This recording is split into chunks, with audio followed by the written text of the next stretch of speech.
Coucou, c'est Cindy, me voilà dans une nouvelle vidéo, un peu en retard, désolée de ne pas avoir posté de vidéo vendredi. Là en ce moment je suis dans les travaux, on est en train de repeindre toutes les pièces de notre appartement, on fait du changement déco. Et du coup, j'ai vraiment pas eu le temps de filmer et c'était surtout trop le bazar pour pouvoir filmer quelque part dans mon appartement. Donc voilà. Je reviens pour une revue sur la palette Festival de Too Faced. C'est la fameuse palette en forme d'arc-en-ciel et de licorne. J'adore les licornes, j'adore les arcs-en-ciel. Mais c'est vrai que cette palette, à la base, je comptais pas l'acheter parce que je trouvais vraiment qu'elle faisait cliché. Enfin, les licornes, trop de licornes, tue la licorne. Au bout d'un moment, on peut plus les voir. Dans pas longtemps, ça sera les sirènes, vu que maintenant, c'est ça qui suit. Donc, je comptais pas du tout l'acheter. Ce qui m'a fait changer d'avis, c'est que j'ai vu la vidéo de Sandrea où elle faisait des swatchs de cette palette. Il y avait des duochromes tellement beaux que j'ai changé d'avis direct. Mon maquillage est justement fait avec aujourd'hui. Alors là, il est 18 h, je me suis maquillée avec à 10 h du matin, donc ça fait voilà 8 h que je l'ai. Et franchement, ma foi, il a bien tenu. Ce que je peux vous dire sur la palette, c'est que les 3 mats que j'ai utilisés étaient très poudreux. J'ai utilisé des Air Vibe pour faire mon creux de paupière, pour définir mon creux de paupière, ainsi que Young and Free, le rose, et également Fantasy, le violet, pour le coin externe. Donc, très poudreux. Il n'y a pas à chier, ils étaient super poudreux. Donc, Too Faced, c'est assez souvent qu'ils sont poudreux.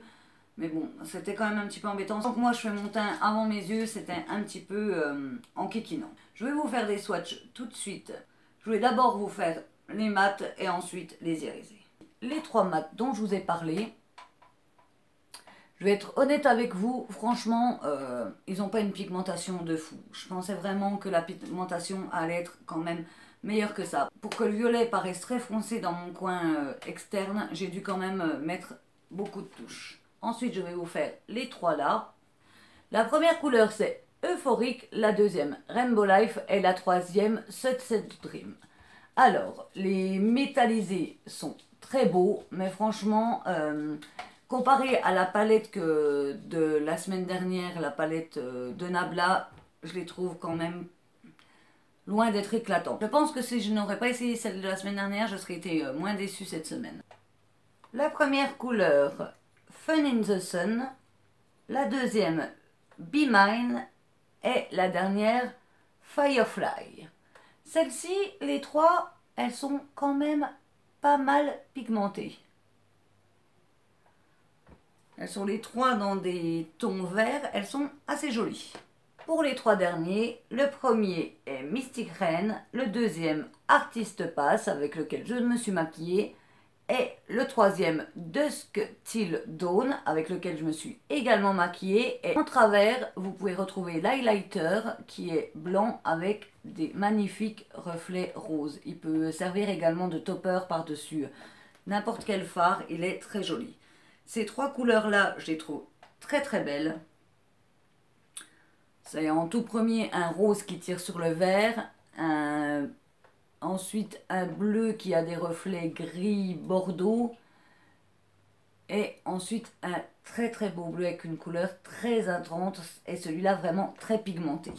Alors, si je devrais faire une conclusion de cette palette, c'est qu'elle a des couleurs très jolies, mais le souci, c'est qu'il y a une énorme différence, je trouve, dans la pigmentation. Il y en a certaines très pigmentées, comme la plupart des métalliques et des duochromes sont très pigmentés. Les mats, pas assez à mon goût et un peu trop poudreux.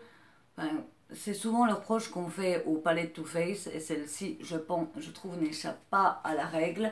Elle est un peu comme la Natural Love, de très belles couleurs, mais pas toutes dans les espérances qu'on peut avoir.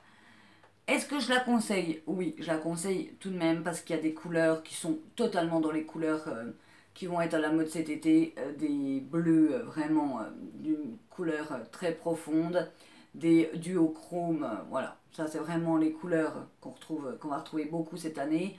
Ainsi que tout ce qui est duochrome avec des sous-tons roses, des sous-tons orange, des sous-tons pêche. Elle est totalement en accord avec les couleurs qu'on va retrouver cet été. Elle a un packaging quand même très beau. Elle a vraiment les 3 trucs les plus recherchés. Holographique, arc-en-ciel, licorne. Le packaging est, même si on peut le dire, un packaging un peu qui fait maquillage d'enfant parce que je l'ai amené à mon travail et une de mes collègues elle me dit « Oh, c'est mignon pour une petite fille !»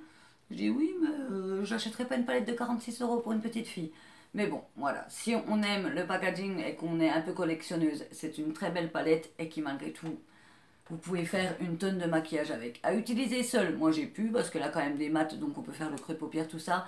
Mais elle est aussi pas mal pour l'utiliser en combinaison avec d'autres palettes pour juste mettre un topper par-dessus, pour faire un peu de paillettes, faire un peu de fantaisie. Elle est super. Je vais quand même vous montrer de près le maquillage que moi j'ai fait aujourd'hui.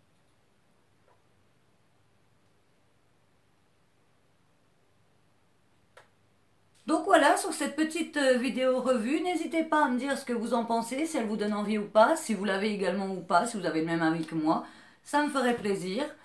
Sur ce, je vous dis au revoir et à bientôt.